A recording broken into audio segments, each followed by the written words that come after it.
बोलायचे आणि मला वाटतं मुनगंटीवार बोलायचे, इथेच तिथूनच मी उत्तर द्यायचो आणि सगळ्यांच्या प्रोव्हिजन त्यांना करून द्यायचो। शेवटी या सभागृहात मांडलेले विचार हे श्रेष्ठ आहेत। ठीक आहे, लाडक्या बहिणीची योजनेची तरतूद 38,000 कोटीवरून यावर्षी 26,500 कोटीवर आणली आहे। म्हणजे अध्यक्ष महोदय 11,808 कोटी रुपये 31% कपात केलेली आहे। म्हणजे 1,500 रुपयाचं 2,100 रुपये करायचं सोडून तुम्ही पुरवणी मागण्याचा जे फिक्स खर्च आहेत 100% येणार आहेत ते दाखवा ना। मला तोच मुद्दा मांडायचा आहे की तुमचे जे 37,000 कोटीचा डिफिसिट आहे हे खोटं आहे, फसवा आहे। महाराष्ट्राला तुम्ही फसवण्यासाठी हे 37,000 कोटी करण्यासाठी हे 11,000 कोटी रुपये तुम्ही बाजूला ठेवलेले आहेत। अध्यक्ष महोदय, मी बऱ्याच या निमित्ताने सांगेन की देवेंद्रजी विरोधी पक्षात असताना असा एक प्रस्ताव त्यांनी मांडला होता की अर्थसंकल्पातील कोणत्या घोषणा पूर्ण झाल्या याची एक वेगळी पुस्तिका काढायला हवी आणि ती सुद्धा अर्थसंकल्पाच्या सोबतच द्यायला हवी। माझं मत आहे की देवेंद्रजींनी काही वर्षापूर्वी आमचं सरकार असताना जी सूचना केली त्याचा अवलंब देवेंद्रजी आता मुख्यमंत्री झालेत त्यांनी करावा। हे बजेट पूर्ण, हे अर्थसंकल्पीय अधिवेशन पूर्ण व्हायच्या आधी त्यांनी आता ह्या वर्षी छोटी पुस्तिका काढावी। कुठले प्रकल्प पूर्ण केले आहेत, कुठले किती टक्के झाले आहेत आणि कुठले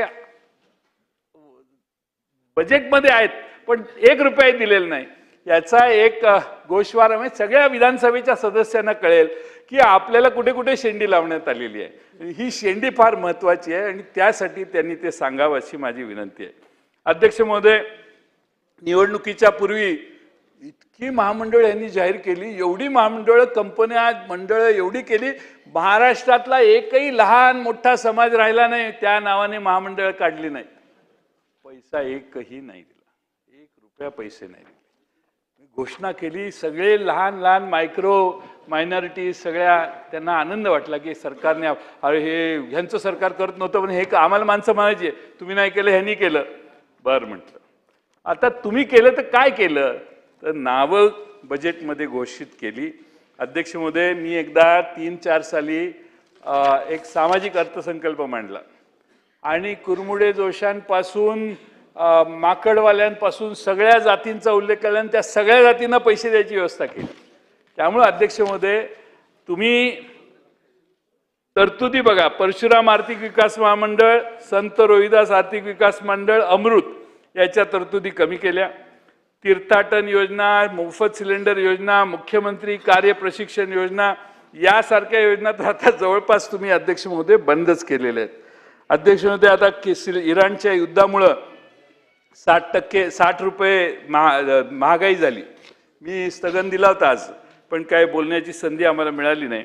अध्यक्ष महोदय, आता आमच्या भगिनींनी जर तुम्ही व्यवस्थित मोफत सिलेंडर योजना दिली तर त्याचे भगिनींना आमच्या लाभ होईल आणि त्यामुळे युद्धामुळे अजून महागाई वाढण्याची शक्यता आहे आणि मध्यमवर्गीय कमी उत्पन्नाच्या गटांचं सगळं संसाराचं गणित कोलमडण्याची शक्यता आहे।